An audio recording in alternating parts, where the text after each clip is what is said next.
If I can get your attention, it's 1 o'clock and we'll call the meeting to order. And we'll start off by having Graham do roll call. Good afternoon, Commissioners.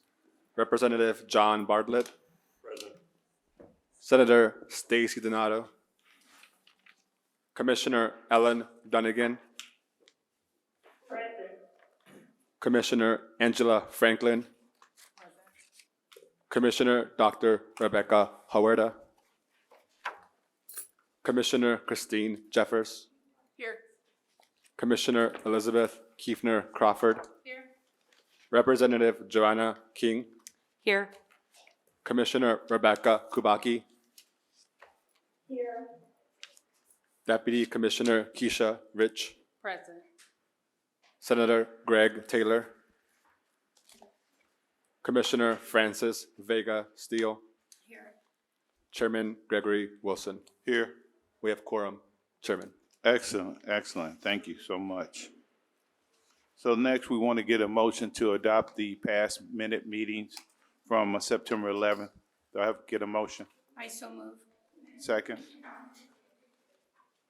I need a second. I thought he said. No, I didn't, not me. All in favor? Aye. Motion carries. Motion carries. One is I want to thank everyone for coming out to our last meeting of the year. Wow. It's already that time, right? So everybody's got all their shopping and things done and everybody's ready to go off into the new year. Again, I want to thank all the commissioners for your diligence by coming and supporting this commission, all that you've done to help us move these initiatives forward. I want to welcome our new commission members. I think right now we just have one. And again, Angela Franklin, welcome. And I think she'll be a great asset. She actually just started her own new company, her own new venture, and we'll get her to mention it when we get a chance somewhere down in the program.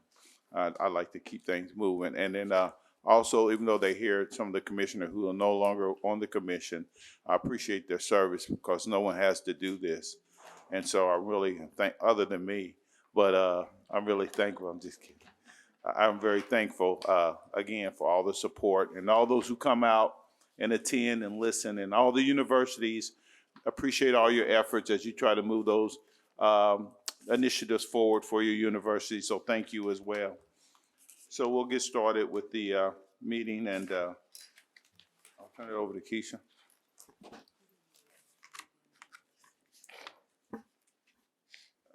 We had quorum. I think we can just call Rebecca. Just get on the record. Okay. You just get Rebecca on the record.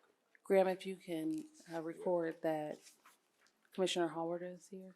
We don't have to do roll call once again. Okay, perfect. Commissioner Rebecca Huerta. Present. She is here. Thank you. Thank you. On the record. All right, so next on our agenda is our elevator pitches. And so each commission meeting, we invite vendors, certified vendors with the IDOA Division of Supplier Diversity to give a 4-minute elevator pitch about their business. This is to help grow their contact list with the state educational institutions and those partners that are in the room. So the first vendor that we will have speaking is Brittany Weathers with A Breath of Life LLC. Again, remember, Brittany, you'll have 4 minutes. And she has also handed out her business card, which is a magnet, and information about her CPR for all of the commissioners. Well, hello and good afternoon, everyone. Good afternoon. So I just want to begin by saying that medical emergencies can happen at any time, at any place, of any age.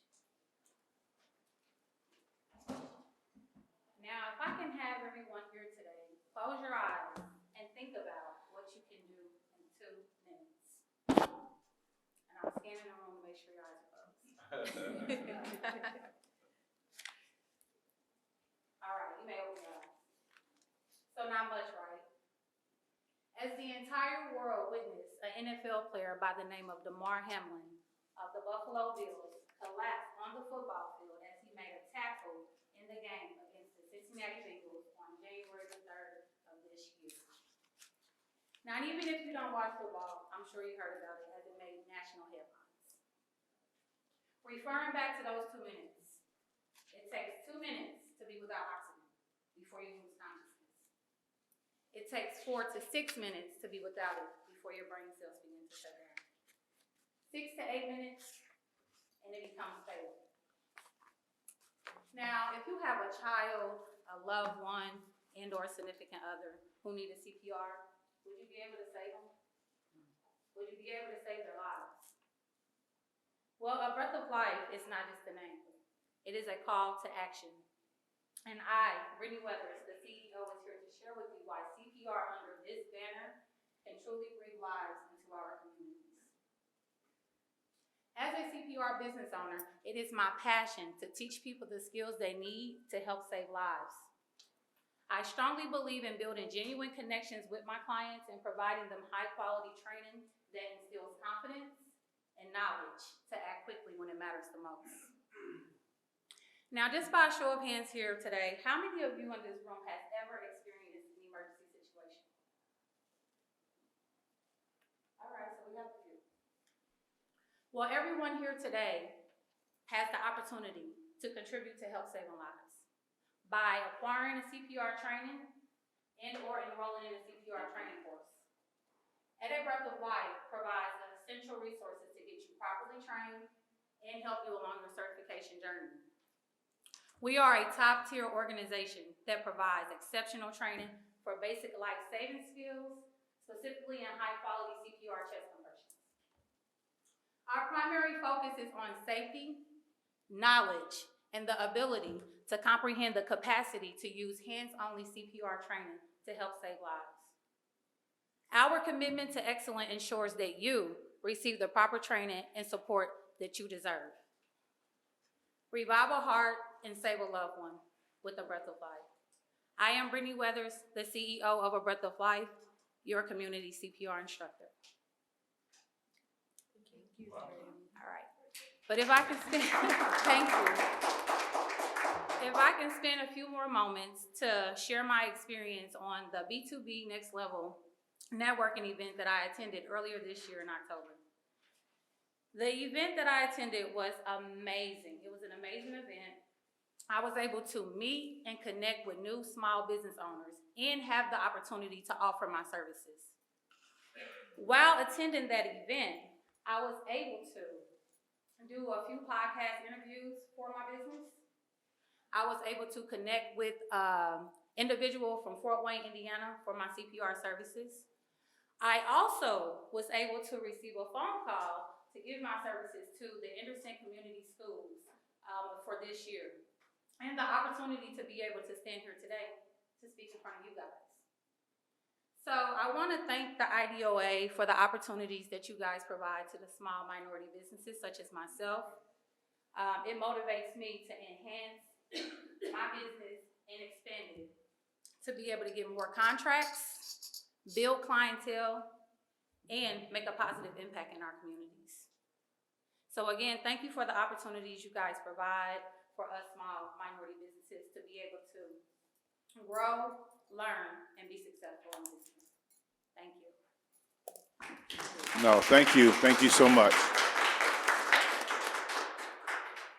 Thank you, Brittany. And next up, we have Leslie Crane with Diversified. Thank you so much. It's so good to be here with you today. I'm super motivated by Brittany, and I also feel like I can't get enough air. So thank you again for having me. My name is Leslie Crane. I'm the CEO and co-founder of Diversified. Diversified is a B2B SaaS platform that allows diverse-owned companies like Brittany's to market themselves to companies that are looking to diversify their spend. So if you think of whether you are a Cummins, a Lilly, a not-for-profit, an SEI, and you are looking for ways to diversify your spend, Diversified is a platform that allows you to search for diverse-owned companies. So what we have found that it is a challenge for companies that are looking for diverse-owned companies, because when they search available lists like my beloved IDOA's Excel spreadsheet,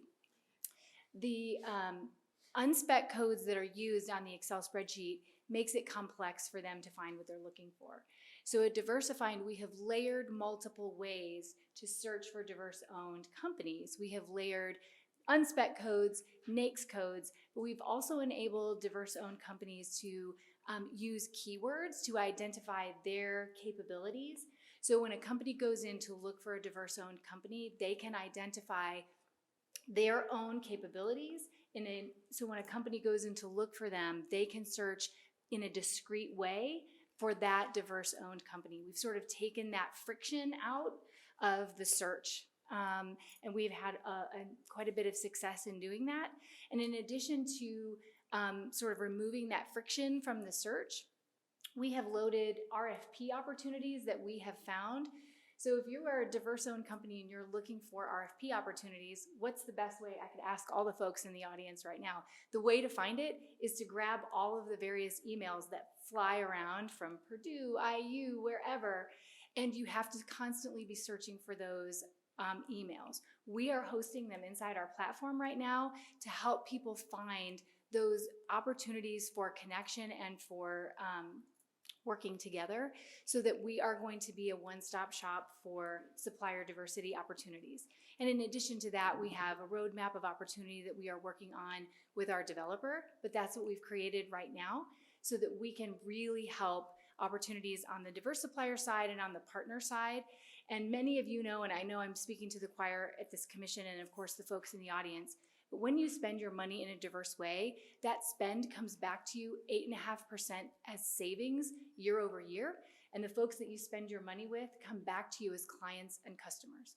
So spending your money in a diverse way, whether you do it with us or other ways, is a win-win. So that's what we're doing at Diversifind. I really appreciate the opportunity to be with you today. Yay to Brittany.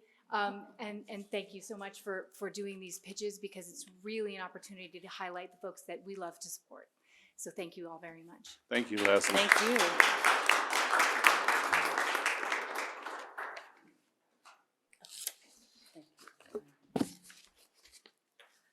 I just want to let everyone know that we are live streaming this event. So while it is live afterwards, if you would like to view it or send it to a member of your team or colleagues, it is on our YouTube channel, and Graham can put that information up or have it available if you want to shoot us an email to receive the live stream.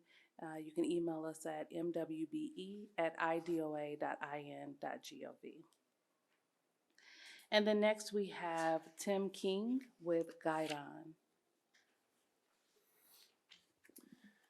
Good afternoon, esteemed members of the Commission, and special welcome to representatives from the state public higher education institutions. First, I'd like to express my sincere gratitude for being here today to talk about Guidon. We are a sustainable architecture and engineering firm in Indianapolis, and I'm one of our vice presidents. Special thank you to the Commissioner for facilitating an introduction to this group, and so thankful to be here. So Guidon represents the Indiana veteran-owned small business community. We are a service-disabled veteran-owned small business registered with the SBA nationally, and our core markets are government, both at a federal, state, and local level, healthcare, and science and technology. I have a background in civil engineering and sustainability, and I joined Guidon in 2012 when we were 1 year old and I was the 5th employee. Today, we are over 65 people and poised for growth. Our company is headquartered in downtown Indianapolis. It's not just a workplace, it is a LEED Platinum building and a testament to our commitment to sustainability. And this commitment extends beyond our walls into every project we undertake. Guidon specializes in navigating the intricacies of technically complex projects. In addition to being one of the largest architecture firms in Indianapolis, we also have national rankings in healthcare architecture, in laboratory design, and science and technology. This is a testament to our team's dedication to acquiring specialty knowledge that we use on various public infrastructure projects. It enables us to provide solutions that are not only innovative, we also focus on practicality and sustainability. Guidon's core mission of improving lives and empowering people is closely aligned to the state's goals for economic and workforce development. Our work in designing and creating spaces goes beyond physical structures We aim to build environments that foster learning, healing, and innovation. The projects we embark on, whether they are in the realm of labs, healthcare, or public infrastructure, are more than just assignments. They're opportunities to make a tangible difference in people's lives. Our approach combines a deep understanding of your needs with a commitment to excellence. At Guidon, we believe that our role extends beyond just being a service provider. We see ourselves as partners in progress, working hand in hand with state institutions to not only meet but exceed the expectations of our communities. Our team, comprising of veterans and passionate professionals, is dedicated to delivering projects that stand the test of time and make a positive impact. Some of the clients we've been privileged to work with include the IDOA, IU Health, Eli Lilly and Company, the Indianapolis Airport Authority, Indianapolis Public Library, Indigo, and others that may be here or online. And in closing, I want to reiterate our commitment to the state of Indiana. Guidon is ready and eager to bring our expertise, experience, and enthusiasm to the table. We look forward to the possibility of collaborating with you to create a future that's bright, sustainable, and inclusive. Today I have a number of copies of some literature of our qualifications for science and technology, including my business card. And if you'd like one of those, you can see me after today's meeting. Thank you so much. Thank you. Thank you. All right, thank you to everyone and all of the vendors who provided their elevator pitches. Next up, we will have our state educational institutions to give their report for the year. First up, we have Richard Wise with the Indiana University.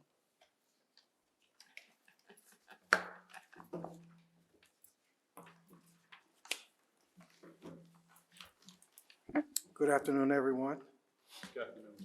Thank you for this opportunity to provide updates on the university's efforts to try to improve our spend with diverse suppliers, particularly state-certified diverse suppliers. I'll start with the left side of that slide. It's IU's purchasing forecast for business opportunities. The first item on there is the diverse supplier search tool. You mentioned your efforts to develop and deliver a search tool. We did one back in April of last year, and this is an update just on the views to that search tool. Between May 19th and November 15th, we had about 815 views, averaging about 138 views per month. Those are a combination of internal IU searches for diverse suppliers as well as external searches for diverse suppliers. And for those of you that were not in the room when I first introduced this tool to the audience, this diverse supplier search tool is linked to the state's list of certified diverse suppliers. Our focus in doing that was to try to augment and improve our spend with diverse supplier search tools. It's also linked to all of the universities. I think it's 194 or 195 commodity codes. So linking it to commodity codes, which is everything that we buy, and then also linking it to the list of the state's list of diverse suppliers is a strategy to try to improve our spend. There's a lot of purchasing that goes on within the university. All of it does not flow through through the purchasing department. So the effort is for those who make buying decisions outside of RFPs or RFQs, it enables them to do searches and try to find diverse suppliers.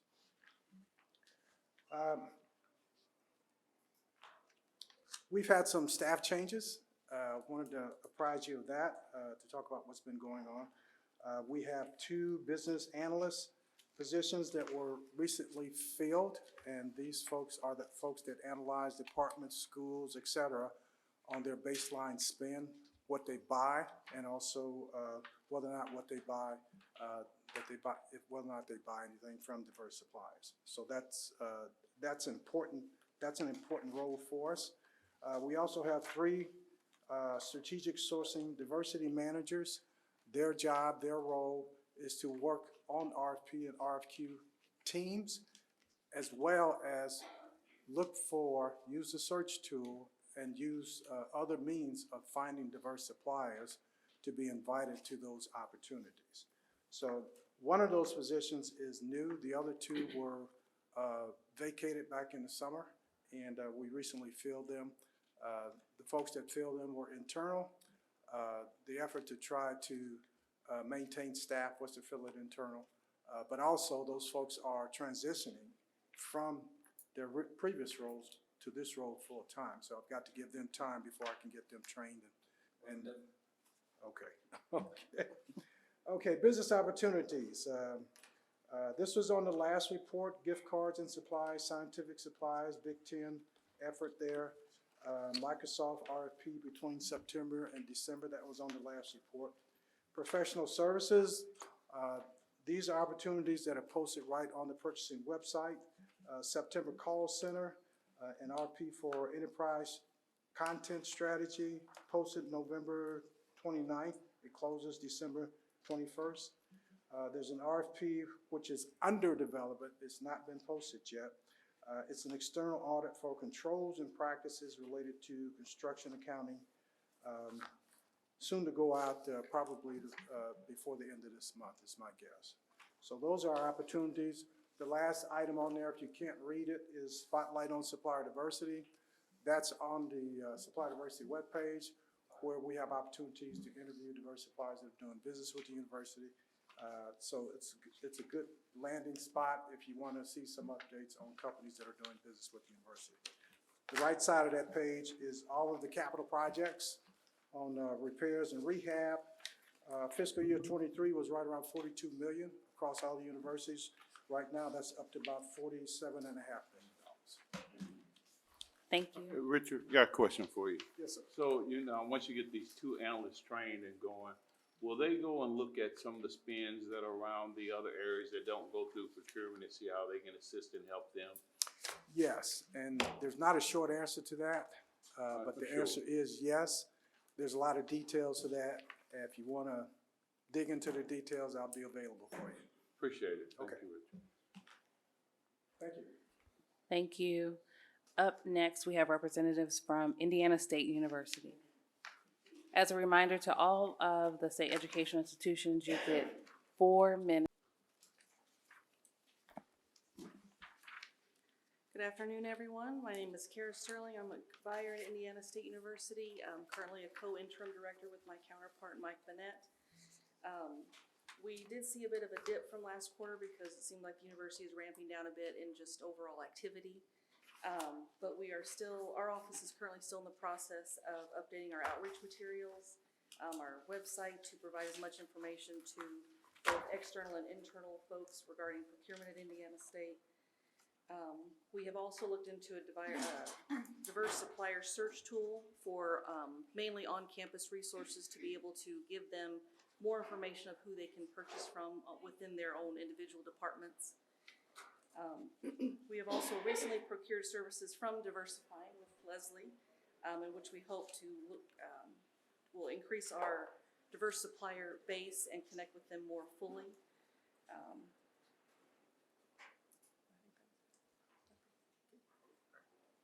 And then I wanted to take you through some of our capital projects that we have upcoming this year. Number one on the list, and of course the biggest one by far, continues to be the Center for Technology, Engineering and Design Building, which is about a $66 million project. Since the last time we met, we have now put out the bids for the construction manager portion of the project. And in the process of reviewing those now, they've come back in. We have a committee that reviews those, and we hope to have that put out here before the end of the year and make a decision on who that's going to be.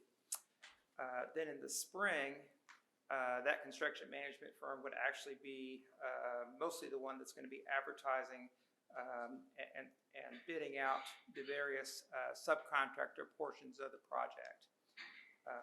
And we're estimating a goal of about 10 to 15% for an XBE award there. And so they are pushing for that. In the RFP that we put out for the construction management firms, numerous portions of the question had to do with XBE and our desire to make sure that we had good representation there. Some of the other smaller projects, I think we mentioned last time, the pool repairs, I think that was on the last report we had.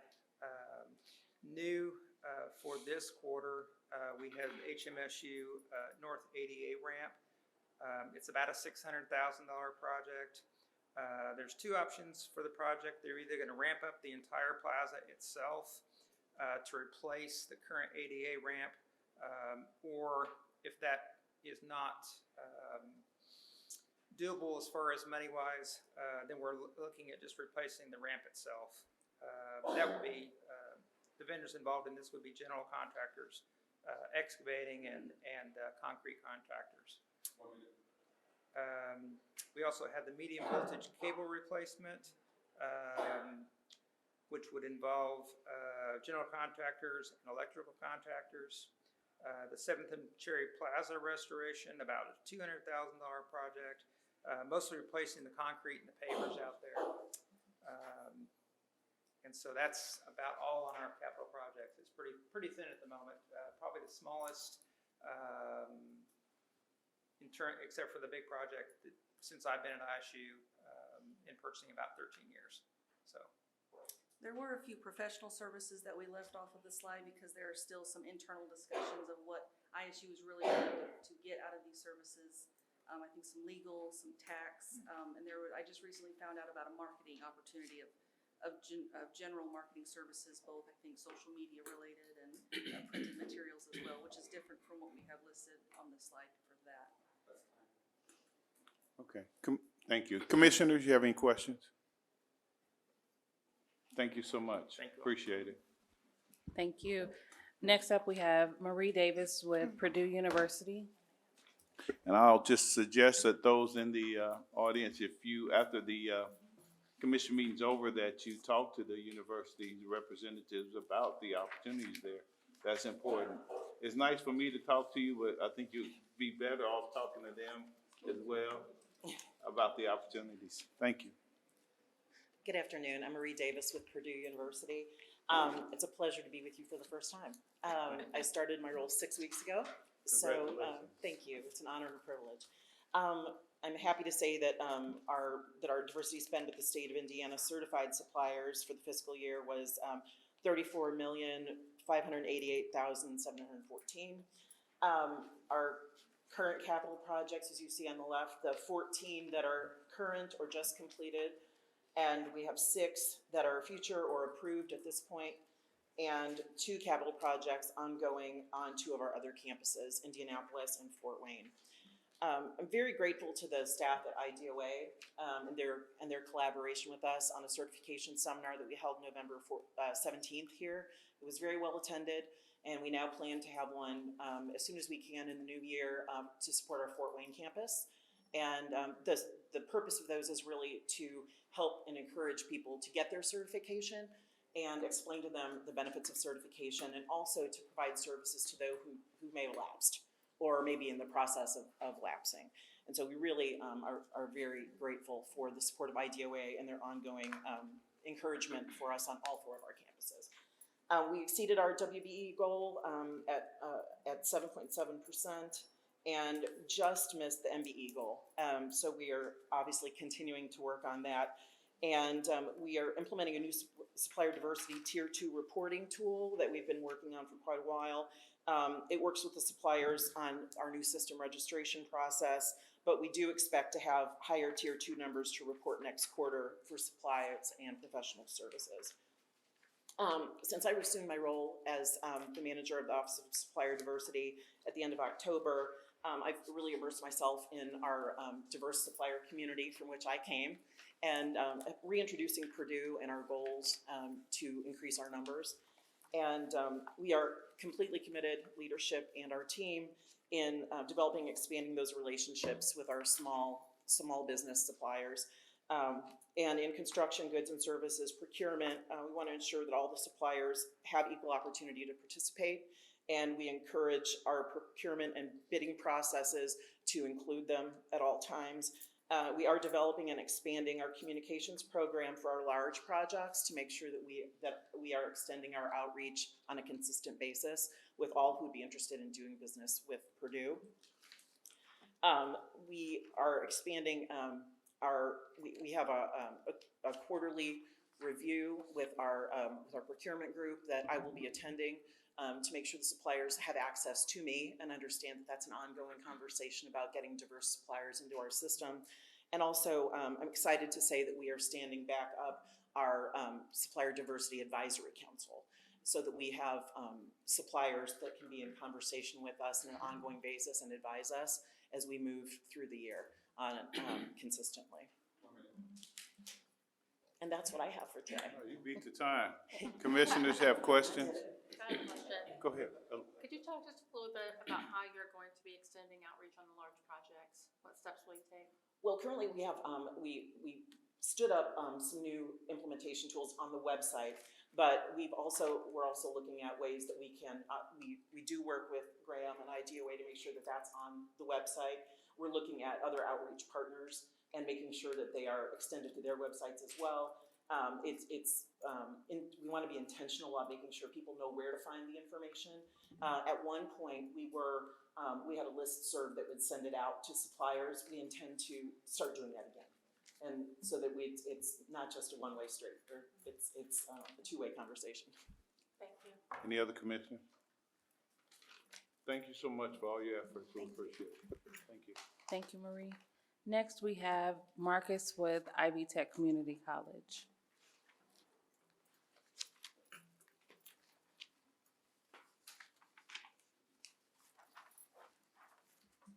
Good afternoon, everyone. Good afternoon. For those that have heard me a few times, you've kind of heard me talk about how Ivy Tech is center-led, but primarily decentralized in our procurement. One of the things that has excited me over the past couple of weeks is I've kind of referenced in the past that each of our campuses does a campus update twice a year, where they come in and they talk to our leadership and give them an update on everything they're doing. In the last year, they have been asked to add a slide on their supplier diversity spend. So now I'm getting calls from the campuses on a regular basis asking me more about their specific supplier diversity spend at that campus, what they can do to get better. So I'm hoping that is an encouragement. I've been with the college for about a little over 2 years, and prior to my time, and for about the first year and a half, so much of our spend has been driven by our facilities teams and our large construction projects. When those went away, some of our numbers went down, but we're trying to teach our folks, hey, the under $10,000 spend, the under $150,000 spend, the non-construction spend. So while we still have a long way to go, we are hoping that that is starting to take hold a little bit, especially the under 10,000 spend, where we don't necessarily need to get multiple bids all the time. That's kind of the low-hanging fruit. So as part of their presentation, not only are they providing their numbers, but they're also providing their future goals as well as some of their outreach efforts and upcoming initiatives. So for example, like our Fort Wayne campus update was a couple weeks ago, and they talked about a certification workshop that they ran over the last year. And President Elsperman seemed to get very excited about that from what I understand, and I got 3 or 4 emails pretty quickly thereafter looking to scale that same program throughout other campuses, with the idea of, a lot of our campuses are in smaller towns where, as a community college, they like to spend their money locally, but sometimes that makes it difficult to reach some of their XPE goals. So they're hoping to maybe find some new companies within their community that are not certified, and hopefully encourage them to certify, teach them to certify. So we'll see how that goes. I'm excited to see, hopefully be able to get some updates over the coming year. In addition to those quarterly updates, our campuses now, I have a standing agenda spot on the quarterly meetings with the executive directors of finance, which are kind of like the mini CFOs of each campus, to continue to explain to them how important this is, to continue to ask questions. or answer questions for them, ask questions of them. Oh, geez, okay. And then finally, we have a couple of meetings coming up in the start of the next quarter that will be a joint meeting between our diversity, equity, and belonging teams as well as our campus business office teams, with the idea of, hey, we have diversity leads at each campus. How can you utilize them? They're in the communities. They will hopefully understand the different diverse suppliers that are out there and bring them to the campuses, or let the campuses know, hey, when you're going to buy these T-shirts, maybe you ought to look at this group. So, as a result of that, I mean, I looked at our overall our minority spend. 6 of our 19 campuses were over 20% last quarter. Another 4 of them were over 10%. So 10 of our 19 campuses were over 10% with their minority spend last quarter. So hopefully that's, okay. Yeah. One thing I want to say is I do like the idea of them reporting up so you can see what those other spends look like. I encourage others to look at that model. That's a great model. I mean, that'll help you. And like you said, then you can assist them in finding those vendors. So I applaud you on changing your strategy a little bit. And it takes change sometimes to make things happen. Anyone else have a question? I just have a comment. So Marcus, we did a pilot this year with IDOA and the Muncie Chamber of Commerce to try to bring in some a different lens to trying to find certification folks. And we had a good pilot there. So anybody that would like to have us participate, we'll be happy to participate on the DBP side for certification workshops. But that helped the chamber as well. They gained 5 new members as a result of that pilot. So Yeah, I think our Fort Wayne has 4 new, and just one last thing is our diversity, equity, and belonging team, which doesn't help me out necessarily on this particular strategy, but for their statewide meeting, they purposely chose a non-certified XBE to do all of their catering next, I think it's next quarter, and with the goal of, hopefully it's a good fit and they can try to encourage these folks to get certified. So I think that's what a lot of our efforts right now are going towards, is trying to expand that base as well. So. Well, I will say this, I mean, based on the disparity study, I'll be honest with you, we have a lot of business already there who are certified who are not getting the opportunity. So I would say you don't have to just think about always expanding, look in the database, because a lot of the vendors there are not being used who do provide those different services. So just want to be mindful of that as well. No, I appreciate that. Thank you so much. Thank you.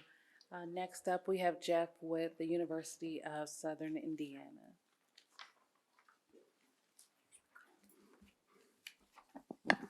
Good afternoon. Good afternoon. I'm Jeff Spahn with the University of Southern Indiana. I'm going to start off talking a little bit about our fiscal year 2023 numbers for the year. Compared to 2022, we dropped a little bit in all categories. However, when I was digging into the numbers, we doubled our reportable spend. And so in that, although our MBE dropped about 1% or more, we actually spent about almost $500,000 more with our MBE. So, and in addition, we had more vendors that we were spending those dollars with. So I think we're on the right trajectory, but one area that we really need to try to grow some MBE is our construction. Because you look at those numbers and that's just where we just have a hard time. So I'm excited though, with that, I'll talk a little bit of what we might be able to do. As you can see, there's our current upcoming projects, and I want to point out one in particular, the Wright Administration building renovation. For that one in particular, procurement, the office I'm in, we're typically not involved with the architect selection. However, this time I got a seat at the table and worked with our director of facilities, and in that we went through the IDOA spreadsheet and picked out about 6 to 8 XBE vendors and invited them to participate. We've gotten all those in, and we're kind of in the selection of bringing them onto campus, but very happy that 6 actually submitted out of the ones we asked for. So that's new. So there's hopefully our professional services will see some money there tied into construction. The other initiative, I've spoke about this in the past, is with our EREP, and with Southwest Indiana, SBDC. Been working with them. We're a partner, on their supplier development program.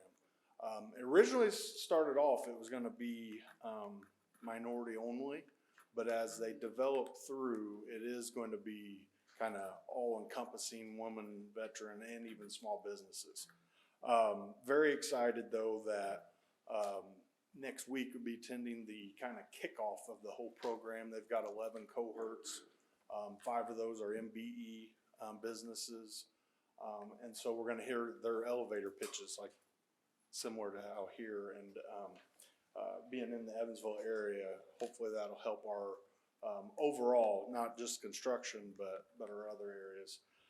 In addition, with that program, we've committed to participating in quarterly meetings with all those in person. And we're going to collaborate on some co-hosted events. So really excited for the upcoming year of what our numbers we might be able to do. And with that, that's my report for today. Commission, any questions? Thank you so much. Thank you. Appreciate it. Thank you. Next up, we have Michael Morrison with Vincennes University. Yeah, well, Michael's coming up. I also want to recognize my friend Fahad back there from City of Indianapolis. He also can tell you about opportunities and things at the city. So Fahad, can you stand up just so they can see who you are? Yeah, so afterwards I would stop and talk to him as well. And then also another person I would recognize, Holly Harrington. Holly here, yeah, you are, Holly, with the airport. How are you? That's another person you might want to talk to as well after this event. Please. How you doing? Count as my time. No, that didn't count against you. No, you still got all of yours. I'm Michael Morrison, Vincennes University. First thing I wanted to recognize Graham. Jeff, Roger, and I think we volunteered. Didn't we volunteer to do, and it was your first webinar doing business with the SCIs, correct? This year, yes. Oh, just for this year. Very successful. Appreciate you guys doing that for us. Our projects are up there. They just told me this morning that the building project for our new health science building will go out the end of this week. The ATC exterior painting, ATC is the backside of the airport actually. So that will be a project that's done in the Indy market. And then the other project, we're doing some exterior renovations to the Jasper campus that's in Jasper, Indiana, and the rest of the opportunities are in Vincennes, Indiana. I'm gonna, what Jeff mentioned, construction is always an issue for us on the XBE side. So we'll be paying special attention to our new projects as we roll them out this year. As far as professional services, I was hoping to send out a PO this week on a project. Actually, the RFP, I did it back in October of 2022. It's a small HR project, and hopefully we'll get the details worked out before year end. I've been working on a media buying with our external relations, and what I did is pulled a company off the state QPA. They were the only WBE or XBE that I found on a state QPA, and we've had a couple talks. They submitted a quote on Friday, so hopefully we'll be moving forward with that one on January. I really don't know a dollar value on that one yet. I'm assuming around $50,000, but we're hoping that's where we start and we build from there. And in one of my meetings with our architectural team, they mentioned needing a structural engineer. And over the last couple of years, I've been talking with Bob from Etica at the various events up here.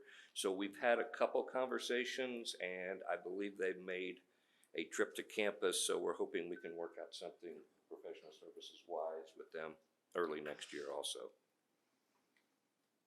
And that's pretty much my update. Any questions, Commissioner? Thank you again. Thank you. And then last but not least, we have Roger with Ball State University. And for those of you who are not connected with Roger, please do so. Each week, each Wednesday, he has a call for not just to talk about the projects that Ball State has, but it's a way for vendors to connect with one another. It's also another way for you to give your elevator speech on Roger's call. So if you have not received that information or been on that call, I think it is a great resource. Yeah, I'm going to call myself sometime and get to listen in, and I think it's a great opportunity for those who might want to join. Like you said, to learn about other vendors that are out there, hear about what they're doing on campus, but also, again, give your little elevator speech so you can communicate what you're doing and how you can be utilized. Roger Hasensall, Ball State University, Director of Purchasing Services, and good afternoon, and thank you for having us here. It's definitely a good session and beneficial. I mean, some people say, you don't look forward to this because you are in front and center, but you guys and ladies all have jobs to do, and it is to make sure we're doing ours in this area, so I appreciate that very much. They did mention the chat, and I appreciate that very much. Every 60 days, all of the state schools get on that chat session as well and share all of their projects from their schools, as well as we have Notre Dame, and we're pushing to get other educational institutions to join that call as we move forward. Again, it's not just for, and the chat's even weekly, just for Ball State. It's an opportunity for the diverse businesses to share their products and services with each other and everyone that is on that call. One thing that's been said in the past as we move forward, if anybody knows me, knows I'm constantly searching for new initiatives, new ideas, new ways to come through, new ways to raise the percentage of spend. Our biggest weakness is just like it's been described to you before. We can do great when we're going through our supplies and those things. We can be hitting those high percentages and moving forward. We hit our construction and we plummet. So constantly looking for the answers to that and looking at it in different ways to move forward. For instance, the Diversity Spend Task Force team that the president appointed. I lead that task force team, and most recently we reconstructed, looking at it differently, kind of road mapping and putting individuals in charge of various areas. So as Chairman Wilson had said, we dig down deeper into the university itself and ensure that we're analyzing the spend in every area it's coming from, department-wise. I've also visited the deans and have drilled down on their spend of the schools and colleges and exactly where their spend's coming from, and then also sharing with them what diverse suppliers were available that spend could have went to. So we're working on that angle as well. We most recently have hired Huron Consulting, and Huron Consulting is coming in and analyzing our procurement processes. Everything from how we, where our spend thresholds are to our diversity initiatives. And then it will bring back after this, this next week, we'll be sharing all of our spend with them and other things. So they should come back in about 6 to 8 weeks to us with an analysis of their ideas and thoughts and strategies of how we can better process and improve our diversity spend, as well as in other areas of the university as far as our spend goes. I presented to the National Minority Supplier Development Council that, as other universities will be doing as we move forward. I found that to be a great session with a lot of participants, and I think will be very beneficial. Just to share some of our projects, North Campus building renovation is a $20,800,000 project, and that will be coming in June 2024. North Campus building renovation, $40 million. That will be coming through in July of 2024, and the ballpark locker rooms, $6,200,000, September of 2024. We continue to reanalyze, look at how we're moving forward. We know there has to be improvements, and believe me, it is the utmost, getting the utmost attention in my office, and we'll continue until we find the answers. Commissioner, any questions? Thank you, Roger. Thank you. Thank you. Now we will have the report of the NDOT DBE program from Commissioner Crawford. Thank you.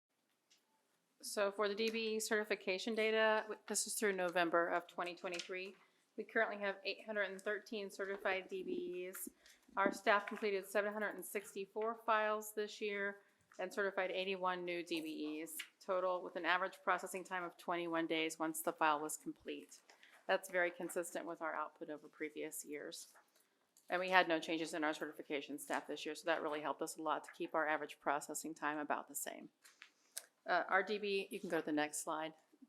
DBE outreach information. So we attended the IA Indigo Outreach, IDOA's yearly symposium, American Council of Engineering's yearly event, and though we did not get to attend, we always try to be a supportive partner at the City of Indianapolis's year-end forum as well. A couple of things that I wanted to put on for 2024 to talk about. One is we've changed a bit of our supportive services that we're going to provide next year. So one of the pieces that really is a struggle for small businesses is finding access to capital and becoming pre-qualified, because if you work with NDOT and you work over $300,000 of work, you have to be pre-qualified, and that requires an audit. And so next year we're going to put a piece into our supportive services that we will reimburse small businesses for that audit so that they can become pre-qualified. So that's a big change. It's exciting. Great job. So thank you.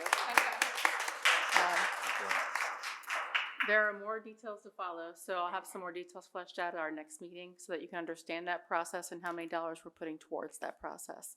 And then we're also looking at working with our information services team. We're developing a seal for marketing purposes so that it will become widely recognized as a part of the certification effort that you are DBE certified and have this seal. You're recognized as a DBE. You can use that on your business cards, marketing materials, brochures, things like that. So that'll be coming in 2024 as well. We just started that process. So be happy to share the seal and its use, hopefully at our next meeting. Excellent. Okay. And next slide, please. So workforce and education updates, just a wrap up of our workforce programs for 2024. So BY Rhodes is our adult education program. We had 67 students successfully graduate from the BY Rhodes program. BY Rhodes Better Your Future is our in-prison program. We had 13 individuals graduate from that program. 2 of those folks have since been released from prison and are working on getting full-time jobs. I'm really excited to announce that we're going to be going to a 3rd prison next year, and we're going to Madison to the women's prison. So we're very excited about that. That program is growing small but organically, and we're working with the parole officers to try to work towards getting folks out there early in the community and getting into the interview process. So we're very excited about that outreach. We had 3 students hired as seasonal interns at NDOT as high school graduates, and they are still working at NDOT, working on developing skills and understanding how to become a highway technician, and they will work into full-time employment by March of next year. So that's a successful but small program. And then we continue to sponsor the train-the-trainer program for Indiana constructors. That teaches high schools, typically vertically construction high school teachers about civil construction pathways and how to integrate heavy highway work into their programs. So we help sponsor that 1-week event in the summer, and we'll continue to do that next year. So next slide. Our Grow and Thrive plans, this is our high school programs. So I just talked about those seasonal interns. Our 2 seasonal interns currently are graduates of Arsenal Tech High School here in Indianapolis. We will be recruiting from Arsenal Tech and Franklin Central in 2024. And then Thrive is a new pathway for high school juniors. So juniors can do a year of hands-on skills at NDOT and then graduate and work into that Grow program. So if they're not choosing to go to college, they basically would get a hands-on internship and then become full-time employees at NDOT. So that program is launching next year at Frankfort High School.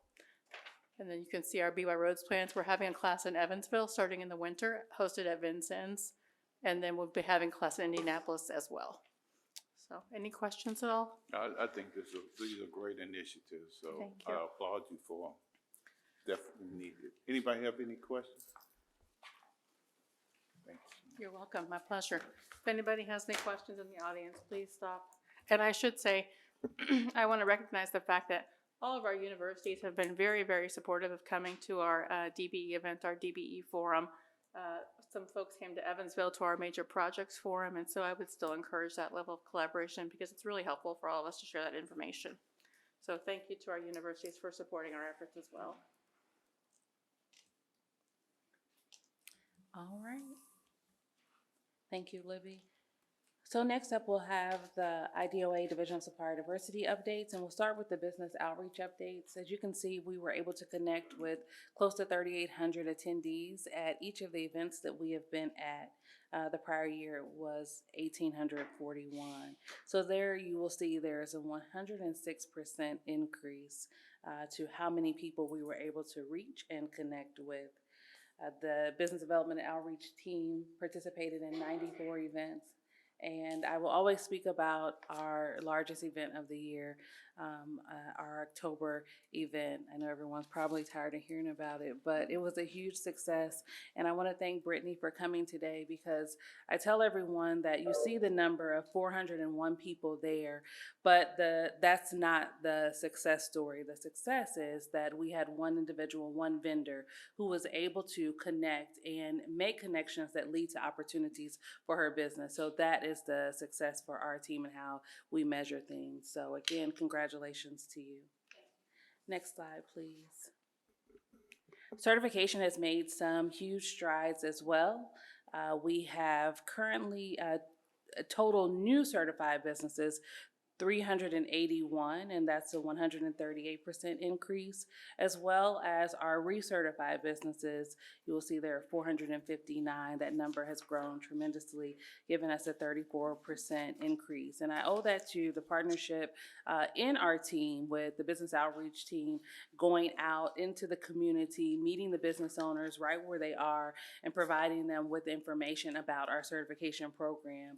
Also, you will see that we are now sending out and have been sending out reminder notices for recertification. So those go out to all of the vendors who are 60 to 90 days out of expiring, as well as sending out reminder notifications to those vendors who need to complete their affidavit of continued eligibility form, which is also referred to as an ACE form. And so we're reaching those individuals that we haven't, or those vendors that we haven't been able to reach in the past, just to make sure that they maintain their certification with our office.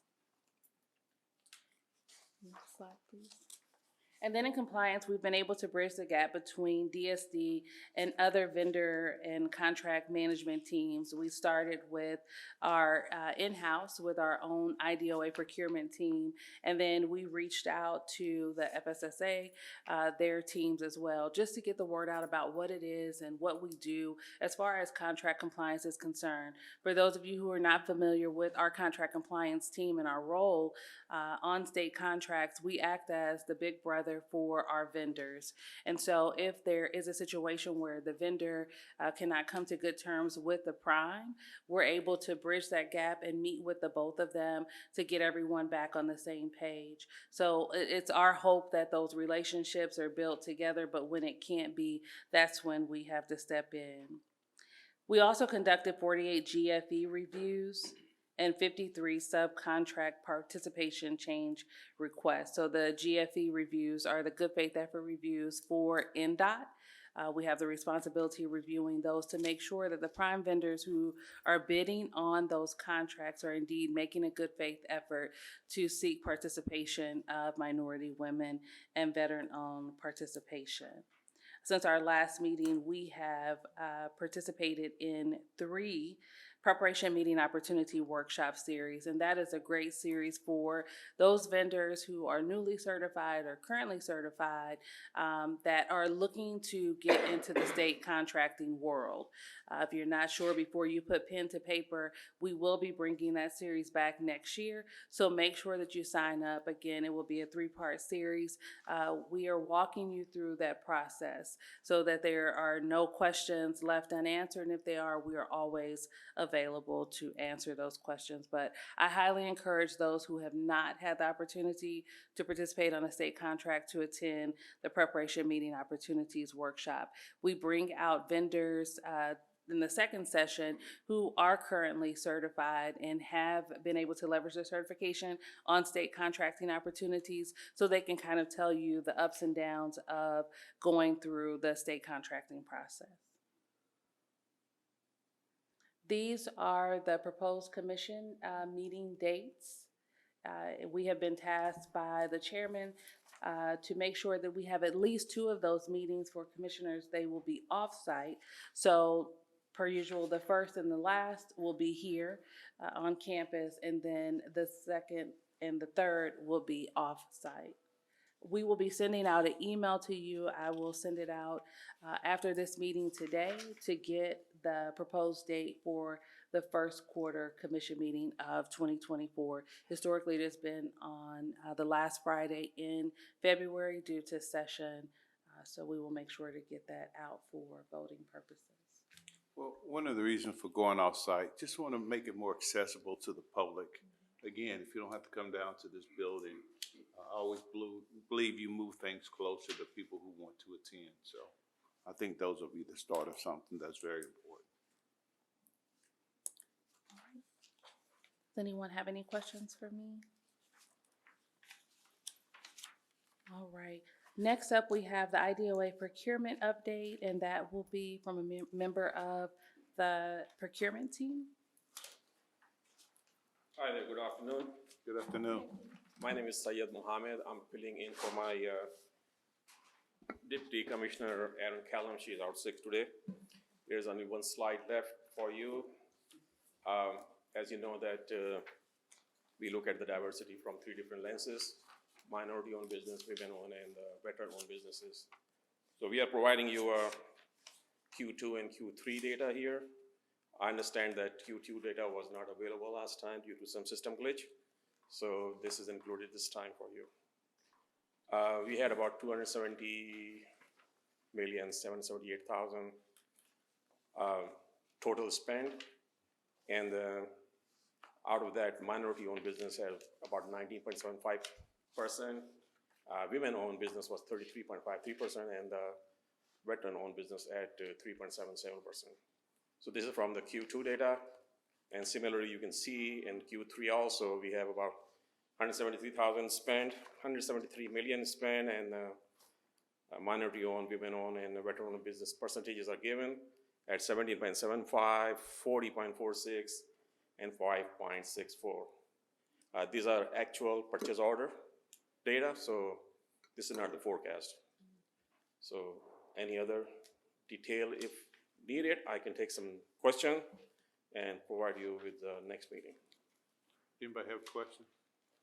Now, the only thing I want to continue to say to whether it's university or the state is that when we look at the disparity study, the thing it emphasized was the same vendors are getting used over and over again. As a very small pool of vendors that are getting used. So I would like us next year as we go in to look to see how we can expand those opportunities, because you have a big pool of vendors that can do some of that work. So that's my challenge to everybody going into 2024 is let's look at expand. I hate to see the disparity study that we paid for come back and look the same as it has been every year. So that's my challenge for you. Thank you. All right, thank you very much. Yeah, before we get to that one, so I want to do something real quick before we get to the public comment. One is I'll be remiss to not mention the NBA All-Star game that's coming up, not because I'm trying to get you to go, but for the opportunities that exist. And I appreciate, one is I want to just congratulate Keisha and the Supplier Diversity team for all your hard work and efforts. They also helped us collect data, and that is suppliers that we needed for the NBA All-Star game. But I want to also give Angela a chance to speak now since she's here, because she actually leads one of the teams for the NBA All-Star when it comes to vendors. So you want to talk about that real quick, Angela? Yes. XBE Engagement Committee with the All-Star Game is working on a project where they will be certifying about 24 businesses, minority businesses, and helping to certify them so that they can assist in the future with economic development within minority businesses here. So the goal is actually by February 1st to certify 24 businesses so that they can work with contract opportunities going forward. And then also, Angela's prepared that list. Hopefully some of you are on that list of vendors that we have, right?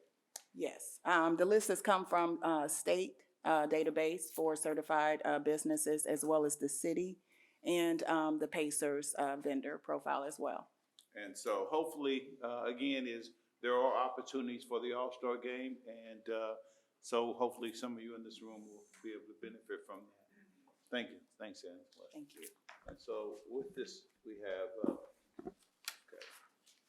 I'm gonna try to read this writing. I couldn't make it out either. Did you sign the list? I apologize. I yeah. just can't read it. We can't make out the writing. I can't make out the last name. It's spelled Gaboyan. Oh, right here. Did you want a public comment or did you accidentally sign?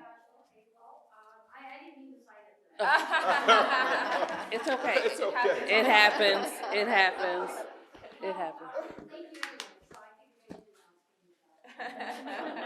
they Yeah, Rebecca, did you have something? Yes.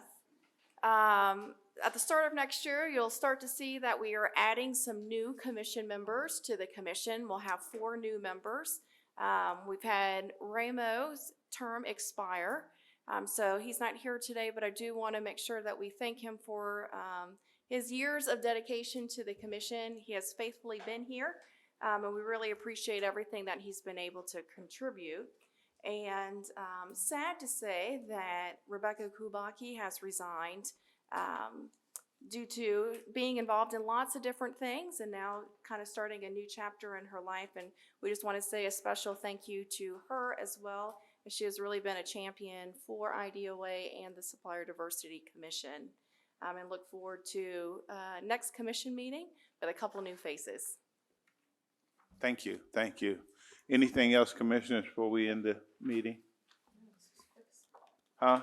You said it's quick? This is a good one, yeah. All right, we can take a little longer. No. Again, thank you. Yes, go ahead, Representative. Chairman Wilson, at the last meeting, I did say that I was going to craft some legislation to kind of boost this. I'm hearing some good things from our universities, and hopefully we won't have to use that, but it will be